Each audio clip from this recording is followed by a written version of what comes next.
से बड़ा है। इसके बाद अल्लाह रब्बुल आलमीन ने जमीन को हुक्म दिया, ए जमीन तुम काबिल के जिस्म को उसके सीने तक निगल लो। उसी वक्त जमीन ने अल्लाह रब्बुल आलमीन का हुक्म माना और काबिल के जिस्म को सीने तक निगल लिया।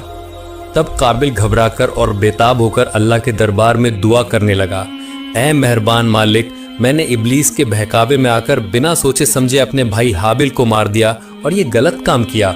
वाकई इससे बड़ा गलत काम और कुछ नहीं हो सकता, लेकिन ऐ मेहरबान, आपकी रहमत बहुत बड़ी है, आप सब कुछ माफ कर सकते हैं। ऐ अल्लाह, मैंने अपने पिता से सुना है कि आपने उनके गुनाह को अपने प्यारे हबीब मोहम्मद सल्लल्लाहु अलैहि वसल्लम के सदके में माफ कर दिया था। मुझे भी आप अपने उस महान हबीब की बरकत के सदके में माफ कर दीजिए। तब अल्लाह रब्बुल आलमीन ने अपने प्यारे हबीब के सम्मान को बचाने के लिए जमीन से कहा, ऐ जमीन तुम काबिल को छोड़ दो। काबिल जमीन के चंगुल से आजाद होने के बाद सोचने लगा, जो भी हो मैं इस मुसीबत से बच गया, अब मुझे कौन रोक सकता है, अकलीमा से तो मैं शादी करूंगा ही।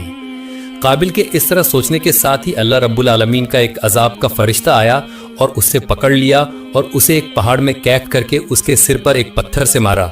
उसी वक्त काबिल की मौत हो गई और अल्लाह रब्बुल आलमीन ने उसे फिर से जिंदा कर दिया। दोबारा उस फरिश्ते ने उसके सिर पर पत्थर से मारा और वो फिर से मर गया। कहा जाता है कि क़यामत तक ये फरिश्ता काबिल को इसी तरह सजा देता रहेगा। सही मुस्लिम शरीफ में पैगंबर मोहम्मद सल्लल्लाहु अलैहि वसल्लम की ओर से ये हदीस वर्णित है। पैगंबर सल्लल्लाहु अलैहि वसल्लम ने कहा, क़यामत तक जितनी भी अन्यायपूर्ण हत्याएं होंगी, उस पाप का एक हिस्सा आदम अलैहिस्सलाम के बेटे काबिल के कर्मों में लिखा जाएगा, क्योंकि वो पहला व्यक्ति था जिसने हत्या जैसे इस भयानक पाप को पृथ्वी पर शुरू किया था। जब काबिल ने हाबिल को मार डाला, तब आदम अलैहिस्सलाम हज करने के लिए मक्का शरीफ में थे। आदम अलैहिस्सलाम देश लौटकर हाबिल को ना पाकर अपने बच्चों से पूछा, हे बेटो, क्या तुम अपने भाई हाबिल के बारे में कुछ जानते हो? मैं उसे देख क्यों नहीं पा रहा हूँ? आदम अलैहिस्सलाम के बच्चों ने उन्हें जवाब दिया, हे पिता, आपके हज पर जाने के कुछ दिनों बाद से ही हम अपने भाई हाबिल और ताबिल दोनों को नहीं देख रहे हैं। हमने उन्हें बहुत ढूंढा, लेकिन उनका कोई पता नहीं चला। हम नहीं जानते कि वो कहाँ हैं, क्या कर रहे हैं।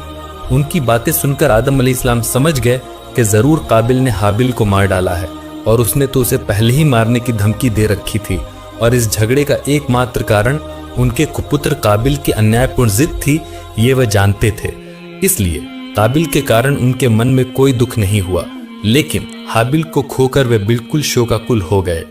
इसके बाद उन्होंने अल्लाह रब्बुल आलमीन के दरबार में रोते रोते प्रार्थना की, हे अल्लाह, अगर हाबिल को मार दिया गया है तो उसकी कब्र और शव का निशान मुझे दिखा दे, उससे मुझे शांति मिले।